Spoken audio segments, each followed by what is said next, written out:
La hipótesis del bosque oscuro es la idea de que existen muchas civilizaciones alienígenas en todo el universo, pero que son silenciosas y paranoicas. En este concepto se presume que cualquier civilización que navegue por el espacio vería a cualquier otra vida inteligente como una amenaza inevitable y por lo tanto destruiría cualquier vida naciente que haga notar su presencia. Como resultado, el espectro electromagnético sería relativamente silencioso, sin evidencia de ninguna vida extraterrestre inteligente, como en un bosque oscuro, lleno de cazadores armados que acechan entre los árboles como un fantasma.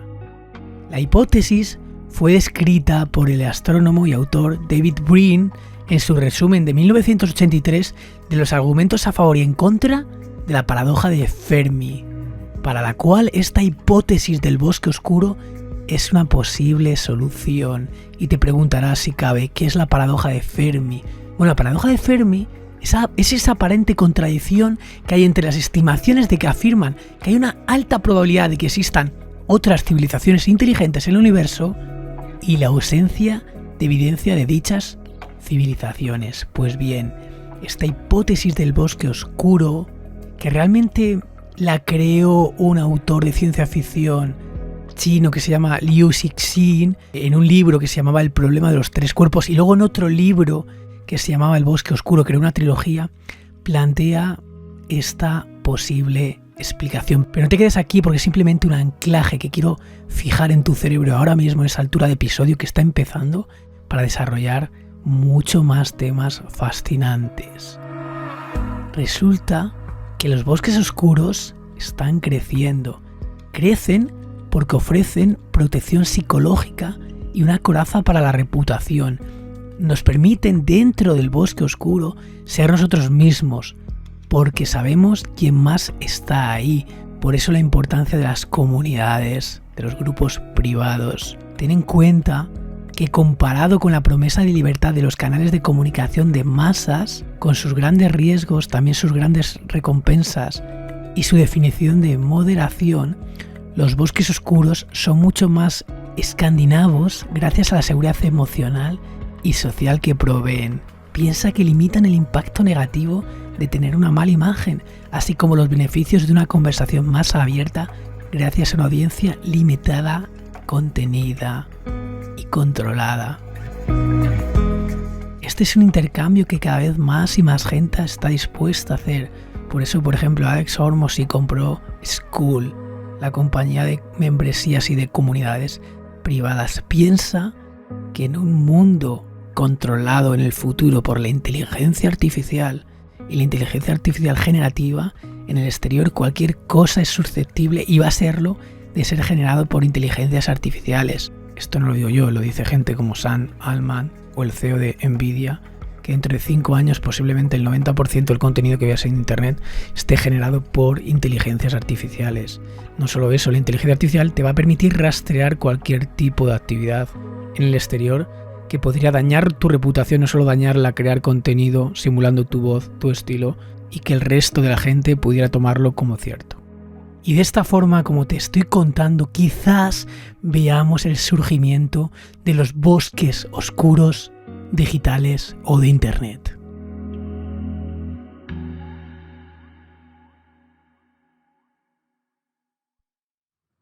The seasons come and go like thoughts of you. Like a wave returns to the sea into the blue. They change but in a cycle that I can't lose. Each painful but delightful to live through. Hola, ¿qué tal? Yo soy Fernando y este es el episodio 105 de Píldoras del Conocimiento. Estoy grabando un lunes de Semana Santa. Quizás me escuches algo diferente porque he comprado nuevo hardware de sonido para que suene todavía un poquito mejor, aunque creo que ya sonaba bastante bien. Este es un episodio a la antigua usanza, yo solo frente al micrófono, sin entrevistador, sin vídeo, aunque sí que lo puedes ver en YouTube también, que está animado el contenido, pero es un episodio de los de antes, tremendamente lleno de contenido. Me he guardado muchísima información que he ido anotando y estudiando estos últimos meses, que no había hecho episodio yo solo, y te lo voy a comentar de alguna forma, te lo voy a tratar de hilvanar en este episodio. Durante estos meses me ha dado por aprender muchísimo sobre todo relacionado con comunicación, monetización de audiencias, venta, marketing, influencia, storytelling. Me he leído los libros de Alex Hormozi, que son libros brutales.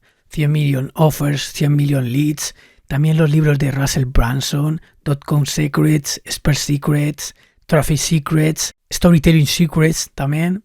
He escuchado también un montón de episodios de podcast, leído libros de estrategia, de complejidad. Todo esto es una nueva madriguera que está relacionado con la comunicación, con la estrategia y también incluso con la inversión que vamos a ver en este episodio. El caso es que después de haber dado más de 1000 horas de clase en directo, cientos de horas de clases grabadas, cientos de horas haciendo podcasts, cursos online, presentando en conferencias, también en la radio, he ido anotando y apuntando todo lo que me funcionaba para comunicarme con eficiencia. Y te lo voy a contar en este episodio. Blair Warren decía: la gente hará cualquier cosa por aquellos que alienten sus sueños, justifiquen sus fracasos, calmen sus miedos, confirmen sus sospechas y ayuden a tirar piedras a sus enemigos. No infravalores todo esto porque créeme que hace una gran diferencia. Hay speakers profesionales o conferenciantes, como lo quieras llamar, que incluso ganan varios de miles a la hora. Ser bueno y tener una comunicación grande te puede llegar a pagar mucho. Mira, en relación con esto te voy a contar 3 cosas que me volaron la cabeza que aprendí. Una de ellas fue de Tim Ferriss, cuando estaba haciendo una presentación y le preguntaron: oye Tim, tú parece que haces muchas cosas a lo largo del día, ¿no? ¿Cuál es tu truco? ¿Cuál es tu rutina diaria? Y él le contestó: mira, si ves mi rutina diaria, te aburriría muchísimo. La mayoría de gente piensa que me levanto pronto en la mañana con una lista de cientos de cosas para hacer, pero lo cierto es que yo lo hago diferente. Yo me levanto por la mañana y medito, tomo té o café, voy a caminar y quizás leo un libro. Y se podía tirar 3 o 4 semanas haciendo básicamente eso, nada más. Dice: mi entero objetivo es relajarme, mirar alrededor, en lugar de buscar todas esas tareas que yo puedo hacer. Dice, y para mí esto es la clave, dice: yo trato de identificar the one big domino. The one big domino. La única cosa que si yo la derribo, todos los otros dominós, caerán a continuación o llegarán a ser irrelevantes.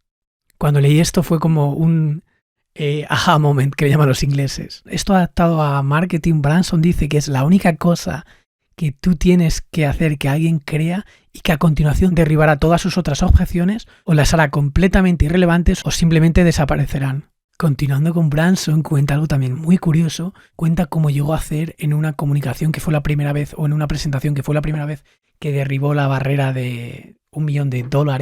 En 90 minutos, 3,2 millones de dólares siguiendo el framework adecuado. Le llama el Perfect Webinar. Y por otro lado, Alex Hormozi, esto lo veo desde el punto de vista de la inversión, como invertir en comunicación puede ser incluso la mejor inversión.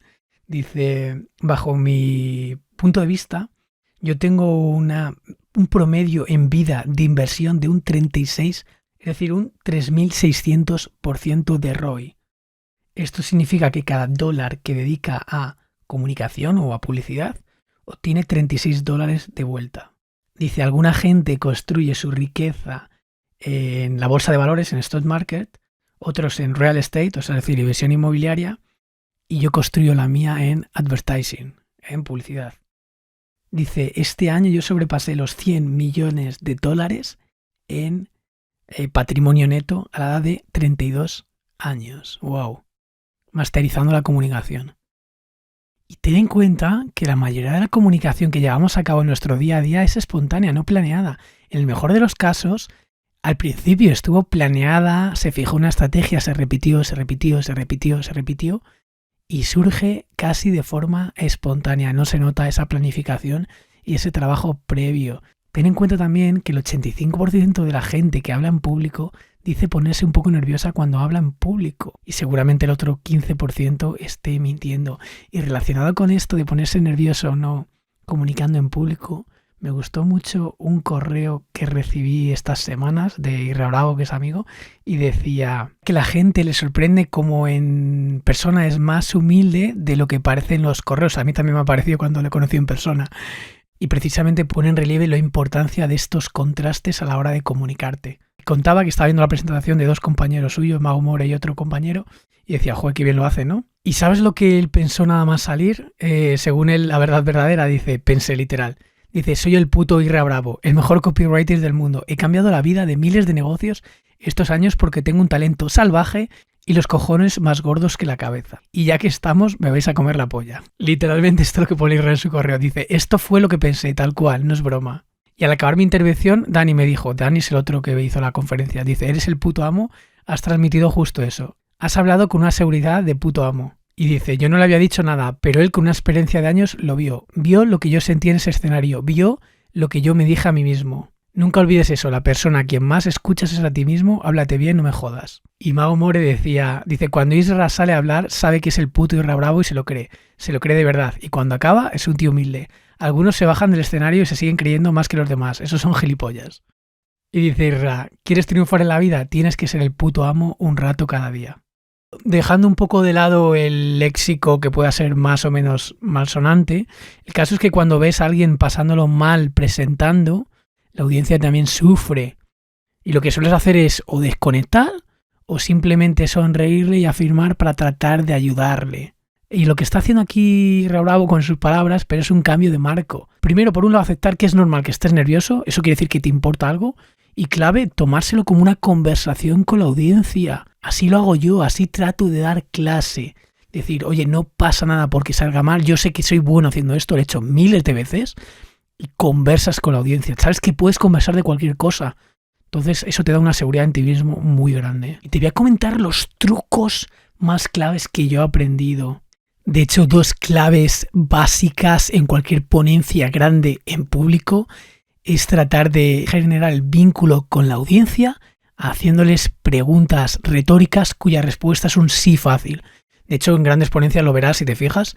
Y entonces el público parece que está haciendo olas, asintiendo con la cabeza y diciendo que sí. Tienes que introducir ese lenguaje conversacional y haciendo esas preguntas. Si lo haces online, tienes que dejar ciertas pausas para que la gente que está en el otro lado le dé tiempo de forma, en el back channel que se llama, a afirmar para ellos que sí, para continuar. Ese modo conversacional con pequeños sís constantes. Eso permite fidelizar a la audiencia y continuar en ese modo conversacional. Otro error que me pasa a mí, es un error muy clave, es entrar directamente al modo profesor / ingenieril / rocket science, o sea, directamente a la operativa sin haber tenido muy clara cuál es la estrategia por un lado arriba del todo, luego la táctica y luego la operativa. No puedes ir directamente a la operativa ahí modo profesor, ultra bajo nivel porque no se entiende nada. Tienes que ir arriba del todo, a la estrategia, al qué, luego a la táctica, al cómo. Y luego cuando tu audiencia, cuando tu alumno ha interiorizado eso, luego puedes ir a la parte operativa, pero siempre previamente habiendo entendido estas 3 partes. De hecho, si lo piensas, los podcasts es precisamente esto, es descubrir el hilo del que tirar, es presentar el qué, la estrategia, también te doy táctica y la parte de cómo realmente, que se debería, que es lo que lleva cientos de horas y es mucho más aburrido para el público general, pero sí que es más necesario. Eso es la clave de luego por qué hay formaciones de pago estructuradas, es por qué tengo Píldora de Conocimiento Pro y por qué tengo el metajuego, porque es la parte operativa de cómo se aplica todo lo que te vislumbro o lo que te enseño en estos podcasts. Y volviendo al nivel táctico, uno de los trucos o de las formas que yo aprendí de hacerlo bien es centrarse únicamente en el presente, es decir, en ese momento, fluir con lo que estás haciendo, olvidando el resto de cosas. Ya te acuerdas más tarde y además si lo disfrutas es como una actividad que te puede recargar mucho. Y además yo aprendí yendo a clases con profesionales de logopedia. Sí, fui una temporada para mejorar mis habilidades y no destrozarme tanto la voz hablando tanto. Es hacer ejercicios de calentamiento de la voz previamente. También se pueden hacer incluyendo trabalenguas. Esto además de servir para calentar la voz, el hacer ese trabalenguas me hace centrarme en este presente, porque es difícil, es una actividad difícil de hacer. Y unido a esto, y otra de las claves que aprendí con los años, también leyendo a estos expertos, es que retenemos un 40% más la información que está estructurada. ¿Por qué? Porque le ayuda precisamente a, como nos viene con orden, introducirla o recolocarla con orden en nuestro cerebro. La estructura ayuda a recordar. Por eso memorizamos los números de teléfono mejor de 2 en 2 o de 3 en 3 que si nos lo dicen todo del tirón o si queremos aprenderlo simplemente uno detrás de otro. Por eso nos ayuda tanto la estructura. Y algunas estructuras que funcionan, por ejemplo en los pitch a inversores, es responder a las preguntas ¿por qué tú y por qué ahora? Es muy clave. ¿Por qué tú? ¿Por qué ahora? Luego otra estructura que funciona mucho a la hora de presentar es problema, solución, beneficio. ¿Se entiende? No solamente problema, solución. Problema, solución y beneficio. Y luego otra que se usa mucho, esta se usa sobre todo con el tipo de publicidad que se usa en red social. Sabéis que hay dos tipos de publicidad. Una que es tipo la que surge en Google, que no es interruptiva, y otra que sí que interrumpe, que es la que es tipo red social. En este tipo de subconjunto de publicidad interruptiva se usa mucho y funciona muy bien la estructura gancho, o lo que es lo mismo hook, historia, storytelling y oferta, CTA. Gancho, historia, oferta, o problema, solución, beneficio, o porque tú, porque ahora. Hay más estructuras, de hecho, estas cosas te las cuento muy en detalle para si quieres saber en profundidad todo esto muy en detalle. Tengo 2 masterclasses dentro de la nueva formación, el metajuego, y te cuento estas estructuras en detalle. Me encanta el tema de estructuras y es parte esencial del metajuego, de estos metajuegos que jugamos en nuestra vida diaria y que entenderlos nos permiten poner orden a esta información y al ponerle orden ser más sabios a la hora de accionar. Y también ten en cuenta que una cosa clave es dominar el léxico.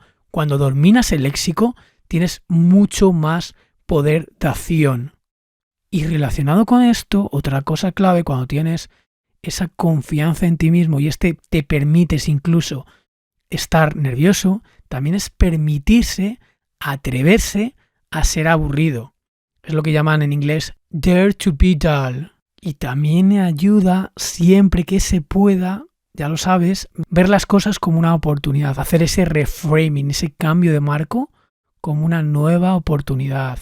Y cuando estás conversando con tu audiencia, ojo, he dicho que también la conversación puede ser dejar 3 segundos para que te afirman que sí cuando es online, también puede ser preguntar por el chat y esperar que te respondan.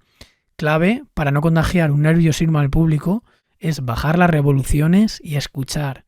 Sé sutil. También cuando eres muy bestia, también ayudas a poner nervioso a la gente. Y otro factor muy clave que te ayuda a estar relajado, bajar de revoluciones, es no ser tóxico ni criticón. De hecho, hay muchas personas que no quedo con ellas o apenas hablo porque noto energía negativa en ellas. Por muy listos que sean, muy sabios, porque hayan leído mucho, me da igual. Si noto energía negativa, son personas que critican demasiado, no me interesa mantener esa relación demasiado. Y otra cosa chula que se puede hacer, que funciona muy bien, también lo he visto en bastantes ponencias en vivo y online, también en internet, estudiando sobre esto. Ahí, de hecho, hay una charla que tiene millones de reproducciones y hace bastantes juegos con la audiencia. Los juegos está bien, sobre todo cuando es audiencia presencial. También se puede hacer de forma remota o asíncrona, pero es más difícil. Por ejemplo, cuando es con audiencia en remoto puedes pedir que se imaginen cosas o que respondan para ello cuestiones. Yo, por ejemplo, pongo a veces exámenes de sabiduría en los podcasts y es una forma de mantener la atención. Yo también saber hasta qué punto estás aprendiendo o no, hasta qué punto estás atento o no, pero es forma de ese diálogo, de mantener la audiencia enganchada para que respondan cuestiones. Presencialmente se pueden hacer juegos de todo tipo, juegos creativos, juegos incluso de spelling, ¿vale? ¿Sabes lo que es spelling? Como ir deletreando, o sea, en lugar de hablar normal a palabra, vas hablando en spelling y eso te hace estar más presente y te hace estar más enfocado, más concentrado escuchando lo que dice la otra persona y también bajar, o sea, hacerle un toque divertido, meterle ese humor que tanto funciona. Por otro lado, fíjate que me he dado cuenta, normalmente quien escucha mis podcasts, quien compra mis formaciones, suelen ser gente muy similar a mí, mismo perfil, en cómo estaba yo hace 5 años, 3 años, 4 años, 6 años, porque quieren recorrer el mismo recorrido que estoy recorriendo yo y yo le voy descubriendo, voy documentando lo que aprendo. Y la clave es, ¿verdad que a tu yo de hace 5 años, con la información que conoces hoy en día, le hablarías con alta convicción de que tome ciertos caminos o ciertas decisiones porque tú ya lo has vivido?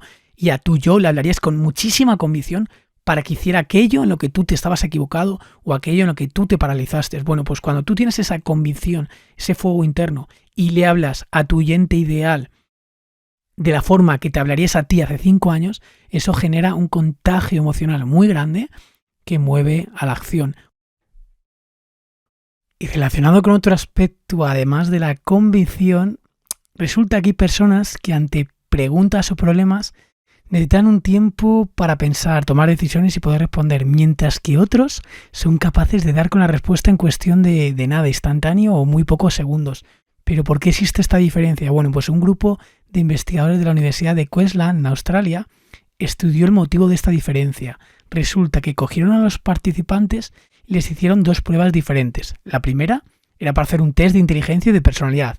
Y la segunda consistía en que los amigos de los participantes, es decir, de los que habían respondido el test de inteligencia, respondieran preguntas sobre el grado del carisma y la habilidad de sus amigos. Se ha demostrado que el carisma y la agilidad mental se correlacionan.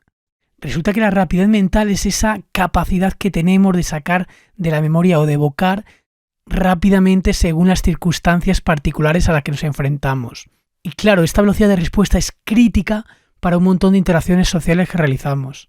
Y si no, que se lo digan algunos monologuistas como Juan Dávila, que pasó de ser policía a agotar todas las funciones del año en poco tiempo por su tremenda agilidad mental, carisma y humor que demostró primero en TikTok y luego le sirvió para llenar todos los teatros y todas las funciones del año.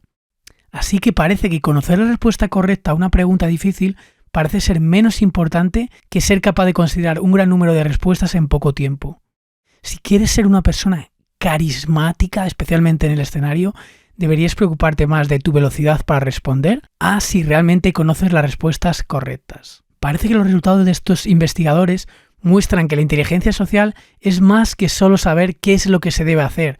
La inteligencia social también requiere de una habilidad para ejecutar y la velocidad de nuestra mente es un componente importante de esa habilidad.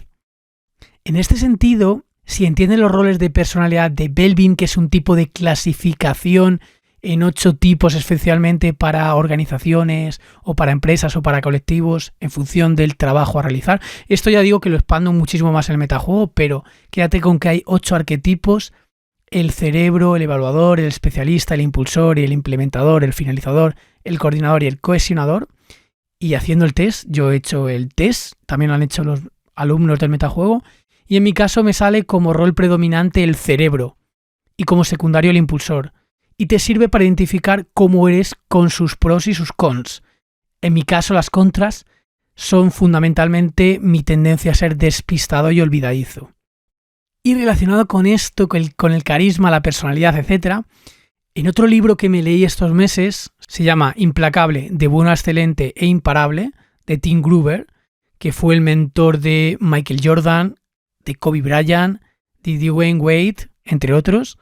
Él identifica como 3 tipos de roles. El más carismático es el cleaner, que sería, en este caso sería Jordan, Bryant, Wade. Luego existen los coolers, que son como más seguidores que mantienen la calma. En este caso podría ser Steve Kerr en los antiguos Chicago Bulls, bueno, ahora como entrenador. Y los closers. Los closers son, podríamos decir en este caso sería, volviendo a los Chicago Bulls de aquella época, podríamos decir que sería o Kukoc o Pippen, por decir algo. El cleaner se enfoca en eliminar los obstáculos y tomar decisiones difíciles. O sea, es el más alfa, el más líder, el que crea sus propias normas. El cooler se encarga en mantener la calma y controlar las emociones, es más seguidor del cleaner. Y el closer se enfoca en cerrar tratos y lograr objetivos. Yo digo que sería el caso de Pippen en este caso. Jordan, Kerr, Pippen. Bueno, y con esto acabo el episodio. Espero que te haya gustado. Si es así, ya sabes, dale like, compártelo sobre todo con tus amigos porque el boca a boca es la mejor forma de apoyarnos y de hacer que este proyecto siga creciendo. Por cierto, si lo estás escuchando en Semana Santa y antes de que acabe, tienes una oferta especial en Píldora de Conocimiento Pro que te dejo en la descripción. Nos escuchamos, nos vemos, nos seguimos en el próximo episodio. Un fuerte abrazo.